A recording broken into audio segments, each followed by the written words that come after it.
the size of your enclosure to be big enough to allow the ball python to fully stretch out along two sides of the tank or bin, and this is the bare minimum requirement for a ball python. And preferably you want the enclosure to be big enough so that they can stretch out along just one side, and that just gives them that much more room to roam around. But if it's too big, the snake will actually feel a bit exposed and they may not want to eat because they feel vulnerable. So you don't want to put a baby ball python in a huge 40-gallon tank right away. You want to wait until they're big enough to grow into it first.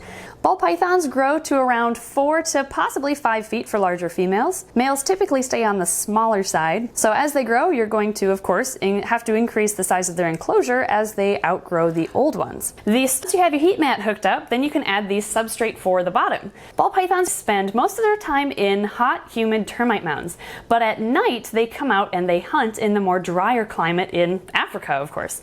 Since they spend a lot of time in termite mounds, people often think that these need a tropical setup, like they want permanently humid surroundings, but that's not true. They don't spend all their time in the humidity, they need some dryness as well. So we recommend for the bedding or the substrate for ball pythons to go more of a drier route instead of a wet route like tropical soil.